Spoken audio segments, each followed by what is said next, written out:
This is Steve Johnson, Farm and Ag Business Management Specialist with Iowa State University Extension and Outreach. This is a video series titled Finalizing ARC PLC Decisions, and this is video number 3, Updating Farms Yields. Again, let's review this ARC PLC, Agriculture Risk Coverage, Price Loss Coverage, and the program implementation timelines. In late September, the Farm Service Agency said that this will be broken into 3 parts. There'll be an update. It'll begin in late September, and the landowner on the farm will have the opportunity to retain or reallocate the base acres and or update the farm's yields. That's why you saw the 08 on my jersey as we started. We're going to go all the way back to the 2008 crop. So 2008 through 2012 are the 5 years you can update the yields. And then, as we've seen in other videos, the election process is step 2, and that's the current producer on the farm. They can make a 5-year election to the ARC CO, ARC County, ARC IC, ARC Individual, or the PLC program. And then sometime in the spring and summer months, that producer can elect one of those 3 programs by farm. And if you elect ARC IC, that consolidates all the commodity crops together. If there is a payment for ARC PLC, it won't be made until October of 2015. That's because we need to determine the 2014-15 marketing year national average cash price. When we look at updating a farm's yield, there are choices that you can make. By FSA farm number, by commodity crop, do you want to retain the farm's current CC yield? CC stands for counter-cyclical. That was a new farm program created in the 2002 Farm Bill. So these yields are dated.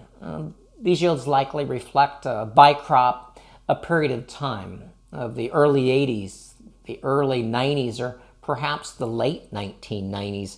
The yields are probably much lower than what a lot of landowners and producers are used to seeing, or a one-time chance to update the yields on the farms.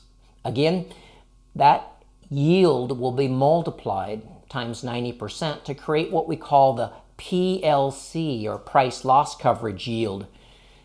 We'll use the years 2008, 2009, 2010, 2011, 2012.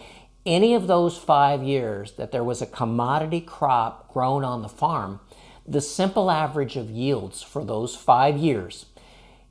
If there was a crop grown on the farm, but the yield was low, or there was not sufficient evidence of what the yield is, you can simply plug 75% of the county yield average.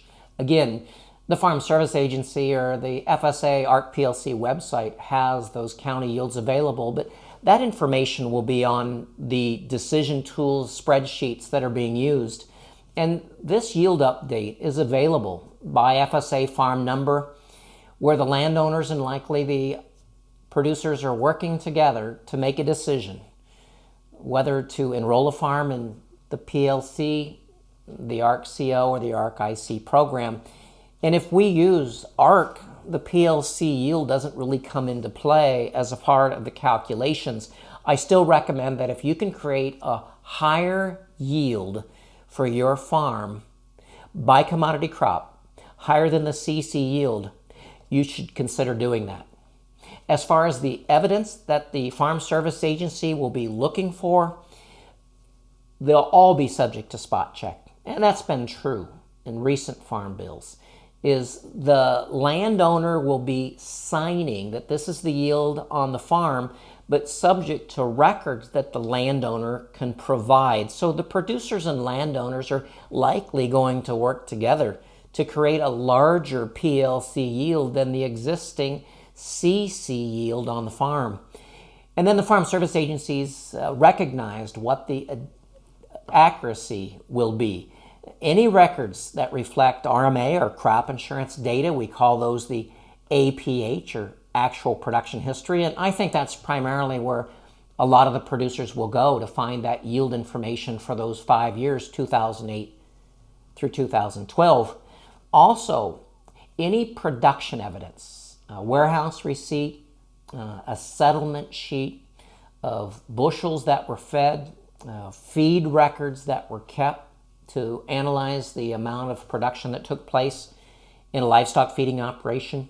If there was somebody that measured a grain bin on farm, whether that be a crop insurance adjuster, whether that be someone from the FSA office, and of course FSA loan records. So the spot check will be to the owner of the farm that signs the related documentation for updating yields, and the records will be the same that were used for the acre average crop revenue election program created in the 2008 Farm Bill and now replaced with the ARC or PLC.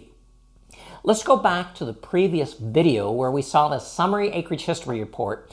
We were focused on base acres, whether to retain the old base or update to new base acres. We'll use this same farm as the example, but what we want to focus on now is the CC yield. That CC yield was contained in the letter that was received from FSA in early August. It was included as a part of the summary acreage history report. So in our example, let's use this 142 bushel an acre corn. That's the CC yield on the farm, or CC, counter-cyclical. We'll plug that information that comes from crop insurance records. It comes from settlement sheets, our warehouse receipts, grain bin measurements, feed records, and we create 1 bushel per acre, by bushel per acre for each of those 5 years if a commodity crop was grown on the farm. If the commodity crop was not grown on the farm, we leave that blank. We can simply see that for the first 4 years, 2008 through 2011, the farm's yields were higher than 75% of the county average. In 2012, the farm's yield was actually below 75% of the county average. So these tools, or Excel spreadsheets in most cases, will simply plug in that 75% of the county average yield as a plug. In this example, with a CC yield of 142 bushel per acre, we'll simply add all 5 years together. There was corn grown on the farm. We'll divide that 773 by the 5 years, and we'll create an average yield of 155 bushel. We'll multiply 155 times 90%. So the choice is fairly simple. Do you want to create a new yield of 139 bushel per acre, or do you want to keep that old yield? I'd suggest I'd retain that CC yield. There would be no advantage of accepting a lower yield on that farm. Again, I'd suggest that you direct these questions to the county FSA office. They're now involved in this process of base and yield updates. I hope you found this video to be helpful. Again, if you have questions, please link to one of the websites listed below. I want to wish you good luck as you finalize ARC PLC decisions for your farm or farms.